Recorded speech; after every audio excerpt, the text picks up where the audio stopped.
नमस्कार, स्वागत है आपका एबीपी न्यूज में। आपके साथ मैं हूं नेहा पंत। वक्त है बड़ी बहस का। रूस के उफा में आज पाकिस्तान के प्रधानमंत्री नवाज शरीफ और भारतीय प्रधानमंत्री नरेंद्र मोदी के बीच अहम मुलाकात हुई जो 1 घंटे तक चली। इसमें आतंकवाद समेत तमाम अहम मुद्दों पर बातचीत हुई। बीजेपी एक तरफ जहां इस मुलाकात को कामयाब बता रही है, वहीं कांग्रेस पार्टी ये सवाल उठा रही है कि जब पाकिस्तान अपने पुराने रवैये पर आतंकवाद को लेकर कायम है तो फिर इस मुलाकात का औचित्य क्या है। सवाल ऐसे में ये कि आखिर पाकिस्तान पर क्यों पिघले प्रधानमंत्री मोदी।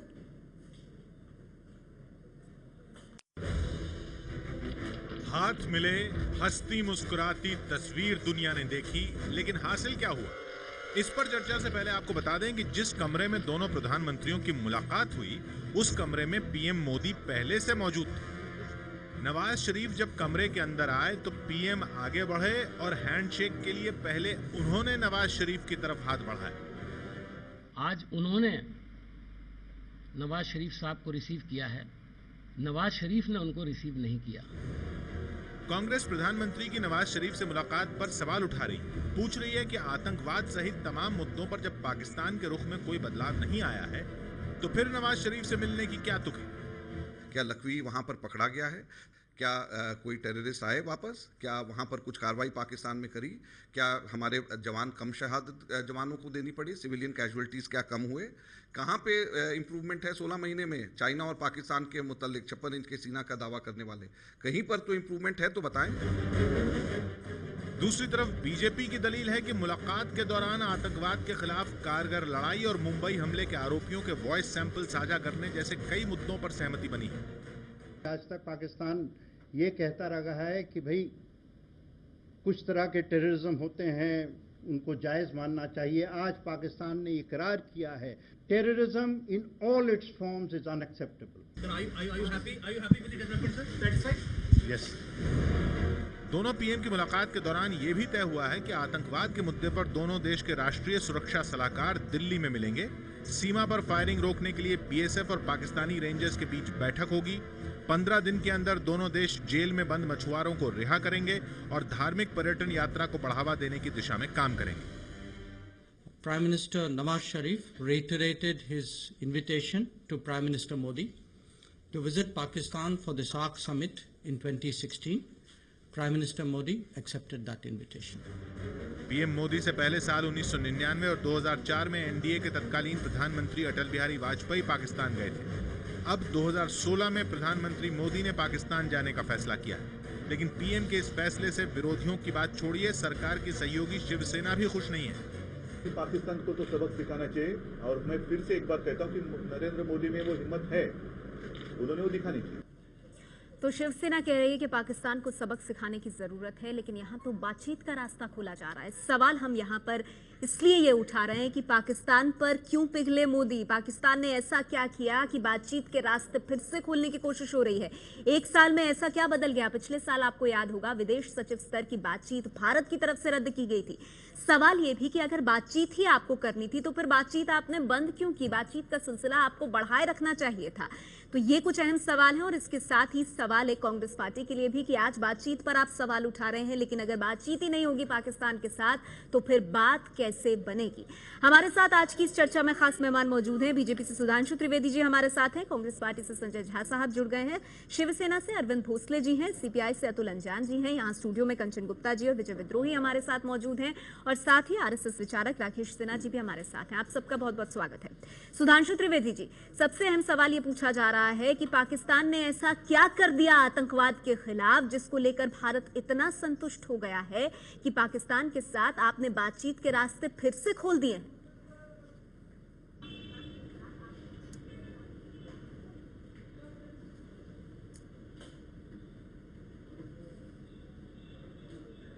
सुधांशु जी, आप मुझे सुन पा रहे हैं? हाँ जी, आवाज आ रही है जी। सुधांशु जी, मेरा सवाल यह है, पाकिस्तान ने ऐसा क्या कर दिया है कि पाकिस्तान के साथ दोबारा बातचीत के रास्ते खोल दिए प्रधानमंत्री मोदी ने? देखिए, एक बात तो हमें यह स्पष्ट समझनी होगी कि यह भारत और पाकिस्तान के बीच में कोई आधिकारिक शिखर वार्ता नहीं थी द्विपक्षीय। ये तो शंघाई कॉरपोरेशन में गए तो एक साइड लाइन में थी, यानी वहां पर एक नेपथ्य में दूसरे परिप्रेक्ष्य में भेंट हुई उसमें से यदि कुछ सकारात्मक बिंदु निकले हैं तो उसमें किसी को क्या आपत्ति हो सकती है? यदि पहली बार ये बात मैं कह सकता हूं शर्म अल शेख और हवाना के बाद यदि पहली बार पाकिस्तान ये कह रहा है कि terrorism in any form is unacceptable, इससे पहले वो गुड टेररिज्म और बैड टेररिज्म टाइप की शब्दावलियां प्रयोग करके अपने बचाव का मार्ग ढूंढते थे, यदि आज वो आधिकारिक रूप से यह बात कहने को तैयार है कि किसी भी प्रकार का टेररिज्म यानी कैसा भी आतंकवाद हो वो उसके विरुद्ध है, तो क्या हम इसे एक सैद्धांतिक दृष्टि से उपलब्धि नहीं मानते? अब व्यवहारिक उपलब्धि की बात आई है, तो जब वो 26/11 के आरोपियों पर कार्रवाई करने की अपनी मंशा और प्रतिबद्धता दिखा रहे हैं, मगर साथ ही साथ उसमें जो सबसे इंपॉर्टेंट था कि वॉइस सैंपलिंग को वो शेयर करेंगे ताकि वहां से जो आतंकवादी 26/11 के आतंकवादियों को निर्देश दे रहे थे, जिनकी वॉइस हमारे पास है, जब तक वो वॉइस सैंपलिंग नहीं देंगे तब तक यह स्थापित नहीं किया जा सकता कि कौन व्यक्ति निर्देश दे रहा था। यदि वह इसको शेयर करने को तैयार है तो मैं मानता हूं 26/11 के गुनाहगारों को सजा दिलाने के लिए भी। और आप कह रहे हैं इस मायने में ये मुलाकात एक उपलब्धि के तौर पर सामने आई है, तो संजय झा साहब आप ये बताइए, आपको ये कामयाबी क्यों नहीं दिखाई दे रही मोदी सरकार की? सुधांशु जी तो ये कह रहे हैं कि ये तो बहुत बड़ा काम हुआ है, देखिए पाकिस्तान अब ये कह रहा है कि हर तरह का आतंकवाद जो है उससे निपटने की जरूरत है।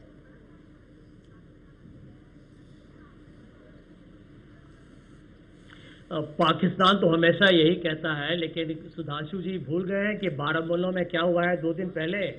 कितने जवान हमारे मर चुके हैं, 10 से 12 जवान, 16 सिविलियंस, और बॉर्डर पर जितने उल्लंघन हुए हैं उसका तो 800 का नंबर होगा लगभग।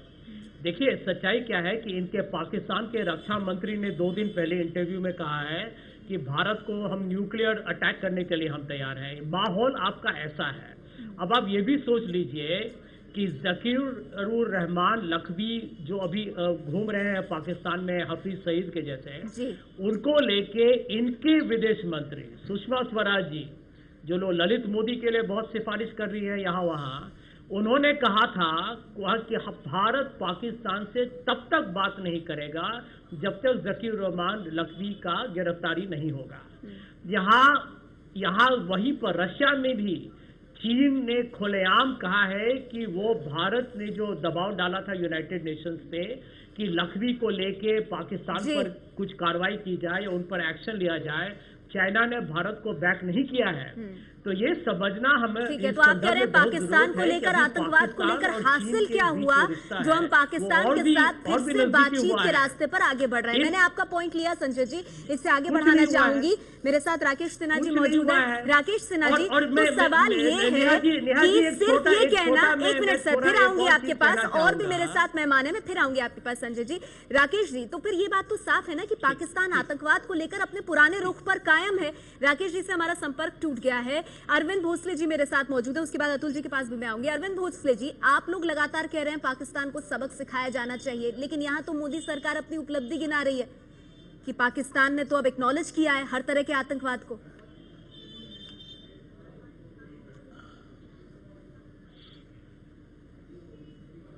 देखिए, ये अगर कोई शिखर वार्ता नहीं थी और एक सामान्य स्तर की अगर चर्चा थी तो इसमें अपनी उपलब्धि गिनाने वाली कोई बात नहीं है।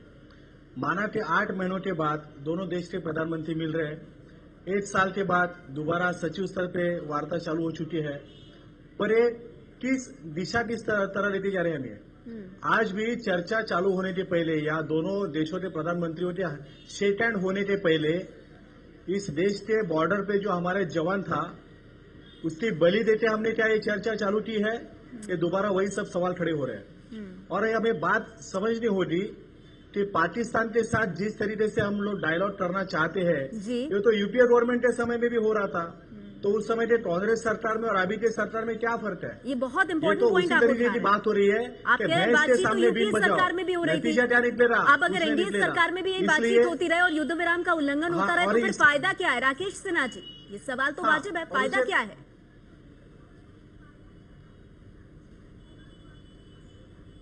देखिए, 2 बातें हैं। एक बात तो निश्चित है कि पाकिस्तान से बहुत कुछ अपेक्षा नहीं की जा सकती है, लेकिन एक कंस्ट्रक्टिव एंगेजमेंट जरूरी है डिप्लोमेसी में। यदि आप कंस्ट्रक्टिव एंगेजमेंट नहीं रखते हैं पाकिस्तान के साथ तो इसका परिणाम विपरीत होगा। 2 घटनाएं मैं बताता हूं। आज पाकिस्तान की एक लाचारी है भारत के साथ बातचीत करना, भले पहल भारत ने की हो। आईएसआईएस का डेंजर भारत से कहीं 10 गुना अधिक पाकिस्तान में है। पाकिस्तान में जो एक मुहिम उनका चला है जर्ब ए अजब, उसके तहत उन्होंने पाकिस्तान के मिलिट्री पर, पाकिस्तान के आईएसआई पर उन्होंने खतरा पर एक तरह से आक्रमण घोषित कर दिया है, जिसके कारण आज पाकिस्तान को लग रहा है कि भारत के साथ बातचीत करनी चाहिए। जो चीज हम बाहर देखते हैं वो ऐसा ही होता है, ऐसा नहीं है। कुछ ऐसी जानकारियां हैं जो हम तक नहीं पहुंच पाती। जैसे एक घटना बताता हूं, हमारा एक सोल्जर शहीद हुआ है, बीएसएफ का जवान शहीद हुआ है। हाँ। उसके 2 दिन पहले पाकिस्तान के 5 सोल्जर्स मारे जा चुके थे, लेकिन भारत के अखबार में वो खबरें नहीं आती है। कुछ खबरों को भारत की सेना, भारत के का गृह मंत्रालय उसको दबाता है। जो स्वाभाविक है कि हम ये दिखाना नहीं चाहिए। कंफ्यूज हो रही हूँ आज। आप आमतौर पर राकेश जी बहुत सावधानी से बात रखते हैं। आज आप कंस्ट्रक्टिव एंगेजमेंट की बात करके कुछ डिप्लोमेसी की बात यहाँ पर कर रहे हैं। अतुल अंजान जी, आप क्यों मुस्कुरा रहे हैं? ये जो कंस्ट्रक्टिव एंगेजमेंट वाली बात है, इसके माध्यम से राकेश सिन्हा जी क्या कहना चाहते हैं? संजय जी, अतुल अंजान जी को मौका देना चाहिए। अतुल अंजान जी, आपने सुना क्या मतलब है कंस्ट्रक्टिव एंगेजमेंट का? मैं अच्छे विचारों जी बोलिए सर। अतुल जी, पाकिस्तान में क्या हो रहा है उससे हमें कोई लेना देना नहीं। ठीक है, सुन लेते हैं अतुल जी को, सुन लेते हैं। बोलिए अतुल अंजान जी। हमारे देश का जवान शहीद हो रहा है, हमारे देश का जवान शहीद हो रहा है, हमें उससे लेना देना है। नेहा, अच्छा नेहापन जी, हमें हंसी इस बात पर आ रही है कि अब आप कोई खबर देश को दिखाती नहीं कि पाकिस्तान के कितने लोग मारे गए भारत की फौजों से, अखबार छापते नहीं, लेकिन आरएसएस के दफ्तर में आईएसआई की तरफ से खबर भेज दी जाती है कि हमारे पाकिस्तान के 5 जवान मारे गए, जिसका जिक्र अभी किया गया। मैं एक बात पूछता हूं, भारत और पाकिस्तान के रिश्ते अस्पताल के बिस्तर पर लेटे हुए थे और उसको पथ्य खिला करके हमारे मित्र सुधांशु जी कह रहे हैं कि नेपथ्य में चर्चा हुई। 1 घंटे नेपथ्य में चर्चा होती है कि खुलेआम सारी दुनिया ने कहा, लेकिन चर्चा क्या हुई? चर्चा एक तरफ भारत के जवान उरी क्षेत्र में कृष्ण कुमार शहीद हो गए, सेना के लोग उसे ताबूत में रखकर बिगुल बजा रहे थे, शोक का मातमी, और दूसरी तरफ हमारे प्रधानमंत्री जी नवाज शरीफ से मिलकर शंखनाद कर रहे थे कि हम अगली दफा मिलेंगे अगले साल सार्क की मीटिंग में। भूल गए 1 साल पहले क्या कहे थे? कांग्रेस के राज में एक हमारे जवान का सर ले गया थे और कहा गया कि हम 50 सर लाएंगे। नरेंद्र मोदी जी के भाषणों में लगातार बोल रहे थे। आज 13 महीने में 46 से ज्यादा भारत के जवान हमारी सीमाओं पर शहीद हो गए, और आप अब कह रहे हैं, फिर पूछे ना 8 महीने पहले क्यों बात तोड़ दी थी? ठीक है, तो मैं इसी सवाल को आगे ले जाऊंगी अतुल अंजान जी कि पाकिस्तान अपने रुख पर कायम है। अगर पिछले साल पाकिस्तान ने अपना रुख नहीं बदला, आज भी वो रुख कायम है, तो हम फिर से पाकिस्तान से बातचीत क्यों कर रहे हैं? क्या इसी तरह से हम रिश्ते सुधार पाएंगे? आतंकवाद के खिलाफ पाकिस्तान से कार्रवाई की उम्मीद कर पाएंगे? एक ब्रेक ले रहे हैं, उसके बाद स्टूडियो में मौजूद मेहमानों से बात करेंगे। फौरन हाजिर।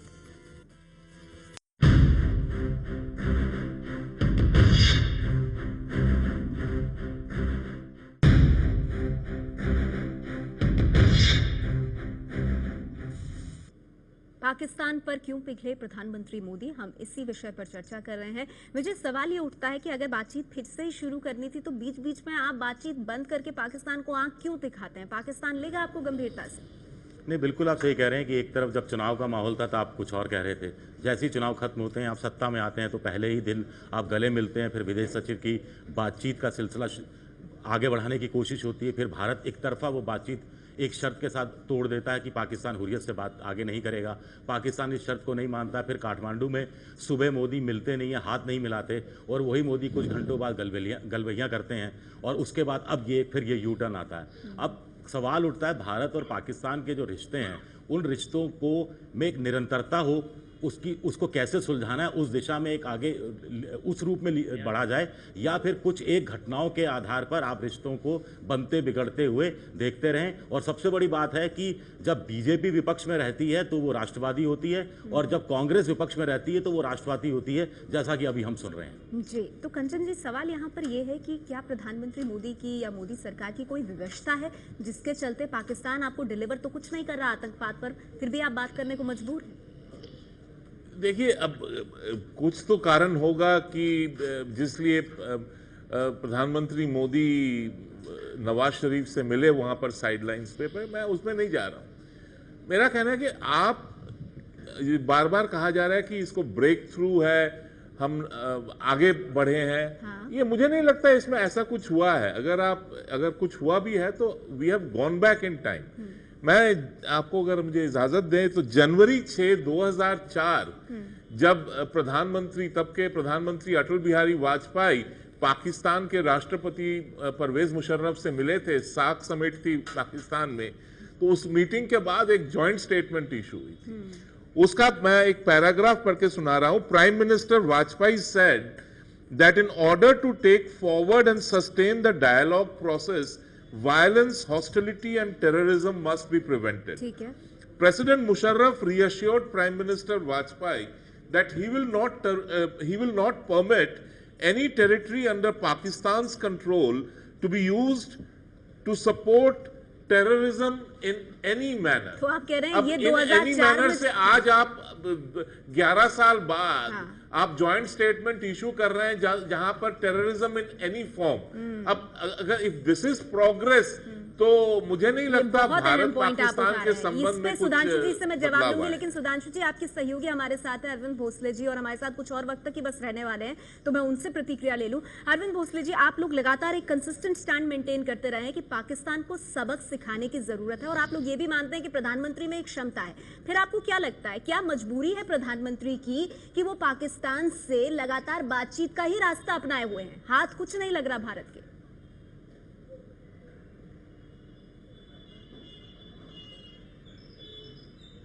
देखिए, ये अठिया मिलाऊं कभी अठिया चुराओ, ये नीति से कुछ होना नहीं। इस तरीके की ढीली ढाली नीति से भी कुछ होना नहीं, बल्कि विश्व में हमारी क्या प्रतिमा उभर के आ रही है कि पाकिस्तान आजादी मिलने के बाद तब के समय से आज लगभग 75 साल पूरे होने आएंगे, हमारे साथ खिलवाड़ कर रहा है और हम कोई स्टैंड नहीं ले पा रहे उस पाकिस्तान के खिलाफ। म्यांमार में जो हमने किया था उसके बाद में हिंदुस्तान की पूरे विश्व में अच्छी तरह से प्रतिमा उभर रही थी, और इस तरीके रवैये से हिंदुस्तान के बारे में क्या सोचेंगे लोग? नहीं, क्यों नहीं ले पा रहे कदम? हेलो, क्यों नहीं उठा पा रहे कदम? कि पाकिस्तान की वहां की गवर्नमेंट क्या हमारे साथ हकीकत में चर्चा करना चाहती है? क्या है पाकिस्तान का जो प्राइम मिनिस्टर है, कोई भी पंतप्रधान हो, उनके हाथ में क्या है? वहां पे सब तय करते हैं वहां की मिलिट्री, IAS है। तो इसलिए हम ये कहना चाहते हैं कि पिछले जो भी हमारे इतिहास नहीं, मुझे आप भोसले साहब बहुत संक्षेप में, आपको क्या लगता है मोदी सरकार क्यों नहीं पाकिस्तान को पाकिस्तान की भाषा में समझा पा रही है? दिक्कत क्या है? दिक्कत यह है कि अब सत्ता में, देखिए, प्रधानमंत्री जी के ऊपर हमारा भरोसा है। अब वो समझदार जो है, समझने वाले को इशारा काफी है, और पाकिस्तान को कौन सी भाषा समझने में आएगी वो भी उनको भली भांति जानकारी है। तो क्यों नहीं हम वो कदम उठाते हैं, जबकि हमारे सामने विश्व के काफी राष्ट्रों के एग्जाम्पल है। ठीक है भोसले साहब, आप सहयोगी हैं सरकार के, आप नाखुश हैं जो मोदी सरकार की इस वक्त पाकिस्तान को लेकर के जो नीति रही है, और पाकिस्तान जो लगातार आंखें दिखा रहा है, विरोधी हमला कर रहे हैं, बावजूद इसके बीजेपी इसको कामयाबी बता रही है। तो इस पर आगे चर्चा करेंगे कि ये किस तरह की कामयाबी है। एक छोटा सा ब्रेक ले रहे हैं, फौरन हाजिर होंगे।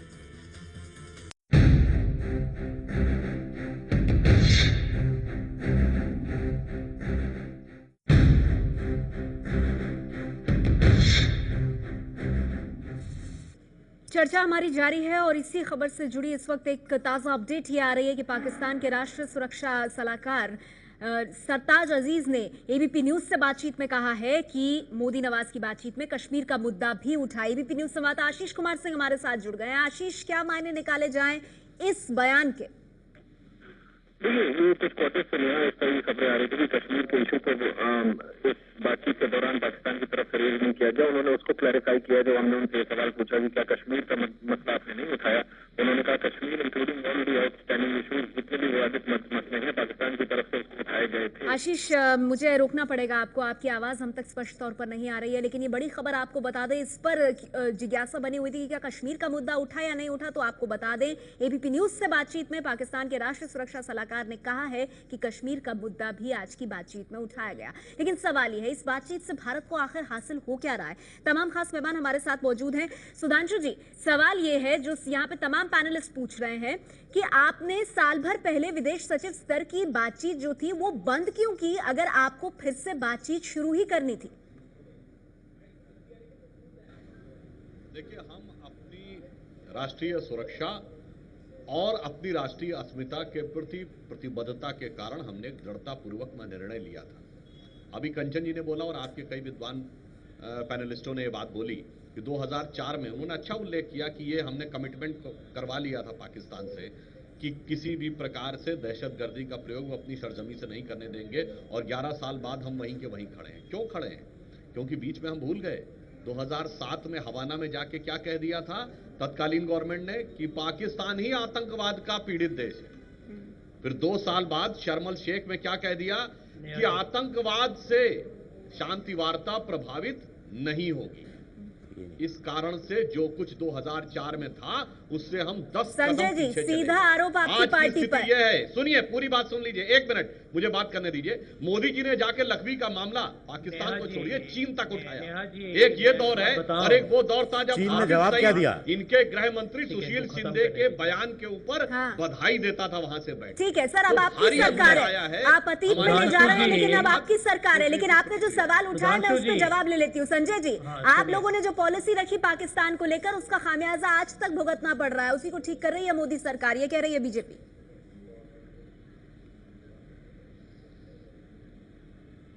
नेहा जी, मैं आपको बताऊंगा, आप आज का जॉइंट स्टेटमेंट पढ़िए। आपने जो भी दिखाया अपने चैनल पर बिल्कुल सही दिखाया है।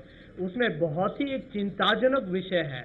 आप पढ़िए तो उसमें लिखा हुआ है कि ऑल आउटस्टैंडिंग इश्यूज। अब क्या देखिए, पाकिस्तान के लिए कश्मीर एक आउटस्टैंडिंग इशू है, वो उनका अनफिनिश्ड बिजनेस ऑफ पार्टीशन है। ये बहुत बड़ा प्रश्न है, बहुत महत्वपूर्ण मुद्दा है कि क्या जब यदि पाकिस्तान खुद कह रहे हैं कि कश्मीर की चर्चा हुई थी, तो क्या भारत के प्रधानमंत्री खुद इस बात को माने हैं कि कश्मीर एक आउटस्टैंडिंग इशू है? क्या कश्मीर पर कोई नेगोशिएशन कर सकता है? मैं समझता हूं कि ये बहुत बड़ा प्रश्न है। सुधांशु जी कैसे जवाब देंगे इसका? भाजपा के प्रवक्ता से। सुधांशु जी, दूसरी बात कहना कश्मीर पे बात हुई तो क्या बात हुई? ये आउटस्टैंडिंग इशू है क्या कश्मीर? है, लेकिन मैं आपको मैं भारतीय जनता पार्टी पर भारतीय जनता पार्टी पर मैं आरोप लगाना चाहूंगा कि देखिए, क्या ये प्रधानमंत्री इतने निर्बल या दुर्बल हैं कि यहाँ पर देखिए कितना बड़ा यूटर्न हुआ है। ये नहीं, कई सारे सवाल आप एक साथ ले रहे हैं। आपने जो कश्मीर की बात कही, मैं उसका जवाब लेती हूँ पहले। सुधांशु जी, कश्मीर पे क्या बात हुई? कश्मीर हमारे लिए तो सेटल्ड इशू है। देखिए, कितनी सहजता के साथ संजय जी ने बात को घुमाने की कोशिश की। मैं फिर 2004 के उस स्टेटमेंट की याद दिलाना चाहता हूं, जब संसद के अंदर पाकिस्तान की संसद में जनरल मुशर्रफ ने कहा था कश्मीर छोड़कर अन्य विषयों पर भी भारत से बात हो सकती है। ये एकमात्र बार मौका आया है भारत और पाकिस्तान के संबंधों में जब पाकिस्तान के राष्ट्राध्यक्ष ने कहा कश्मीर छोड़कर बात हो सकती है। इसलिए हम उस विषय के ऊपर दृढ़ हैं, लाहौर डिक्लेरेशन और शिमला दोनों के ऊपर। पर मैं आपने मेरे सवाल का जवाब नहीं दिया। पाकिस्तान आतंकवाद से पीड़ित देश है। आप दोनों एक दूसरे के सवाल का जवाब नहीं दे रहे हैं। बात यह है, आप अतीत में ले जा रहे हैं, वो वर्तमान में जब ले जाती है कांग्रेस तो अपनी पॉलिसी भूल जाती है। नहीं, 1 मिनट, मैं बाकी मेहमानों के पास जाऊंगी। अतुल अंजान जी, पाकिस्तान को लेकर 1 मिनट। अतुल अंजान जी, मैं फिर आऊंगी सर आपके पास। सुधांशु जी, संजय जी, अमेरिका के दबाव में ये सरकार आप दोनों साथ बोल रहे हैं, अमेरिका के दबाव में किया जा रहा है। संयम बनाए रखिए। नरेंद्र मोदी जी एक कमजोर प्रधानमंत्री हैं। अतुल अंजान जी, 1 मिनट। नरेंद्र मोदी जी एक कमजोर प्रधानमंत्री हैं। प्रवचन जो है अमेरिका के दबाव में अपने विदेश अतुल अंजान जी, मेरा सवाल आपसे है सर, और मैं आपसे इस पे जवाब चाहूंगी। कोई फर्क आपको लग रहा है पाकिस्तान को लेकर यूपी और एनडीए की पॉलिसी में? लग रहा है आपको कोई फर्क है?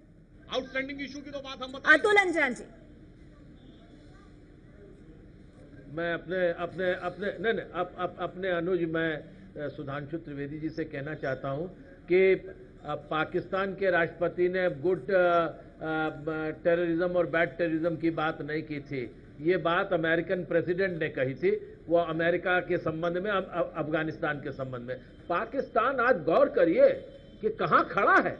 ये माह रमजान है, पवित्र है, ईद मनाया जाएगा, और पाकिस्तान की मस्जिदों के नीचे बम लगा करके आतंकवादी खुदा की इबादत कर रहे, उसकी याद कर रहे लोगों को बमों से उड़ा रहे हैं। तो पाकिस्तान क्या कर रहा है? आतंकवाद। और जहां तक बात है शर्म अल शेख की, कि भाई एक बात समझिए, भाजपा के लोगों से कि भाई आप जो है ये बात किसकी बुनियाद पर कर रहे हैं? आप लाशों की बुनियाद पर ये बातचीत कर रहे हैं और आप कहां बातचीत को ले जा रहे हैं? मैं फिर भी कह रहा हूं कि आप जिंगोइज्म मत कीजिए इस सवाल पर। और मेरे दोस्त जो शिवसेना के हैं उनकी एक प्रिंसिपल पोजीशन है, मैं समझ रहा हूं, लेकिन भारत को इसमें आप क्या कह रहे हैं? चाइना के राष्ट्रपति की मौजूदगी में पाकिस्तान के राष्ट्रपति क्या कह रहे हैं? नहीं सुनिए, नहीं पाकिस्तान के राष्ट्रपति क्या कह रहे हैं? Our relation are relation above the mountain, our relation is more sweeter than honey. तो ये महत्वपूर्ण चीज है। आपकी डिप्लोमेसी फेल हो गई।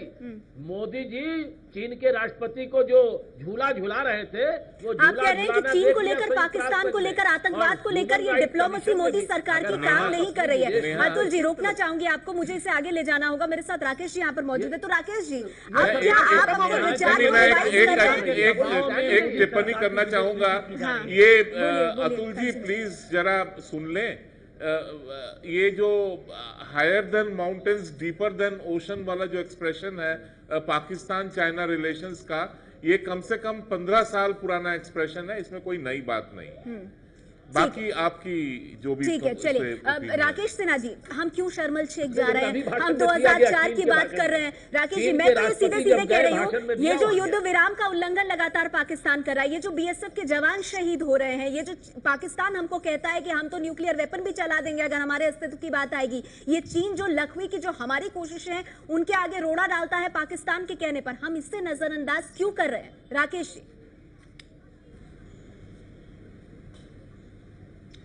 देखिए नेहा जी, मैं 3 पॉइंट कैसे इस पर कहना चाहूंगा। पहली बात यह है कि अंतर्राष्ट्रीय राजनीति में पाकिस्तान को victim of narrative of victimhood कहने का मौका नहीं देना चाहिए। इसलिए मैंने कहा था कंस्ट्रक्टिव एंगेजमेंट। इसका मतलब यह नहीं है कि सीमा पर हम कहीं उदार हों।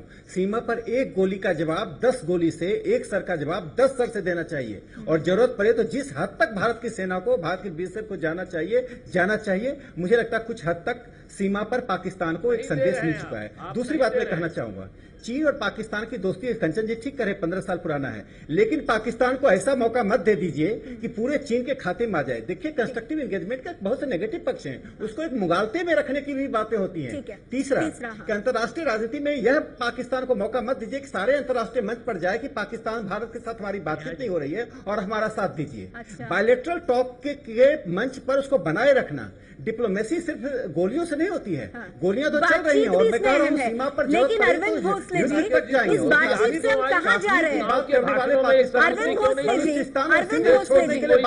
एक मिनट, अरविंद भोसले जी, बातचीत से हम कहां जा रहे हैं? कश्मीर पर भी पाकिस्तान बात कर रहा है, तो कश्मीर पर क्या बात कर रहा है? 65 के वार में communist party of India Pakistan के साथ खड़ी थी। आप अपने डॉक्यूमेंट देख लीजिए, सीपीआई ने पाकिस्तान का साथ दिया था, भारत का अग्रेसर कहा था।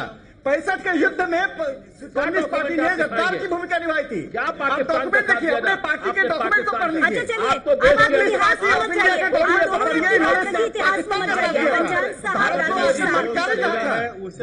झूठ बोल रहे हैं आप। शिवसेना से हमारे साथ भोसले साहब मौजूद है। और भोसले साहब, मुझे ये बताइए आप कि बातचीत तो ठीक है, एंगेजमेंट आप कर रहे हैं, कश्मीर पे क्या बातचीत हो रही है? कश्मीर तो कोई हमारे लिए तो कोई डिस्प्यूटेड मुद्दा है ही नहीं। भोसले साहब,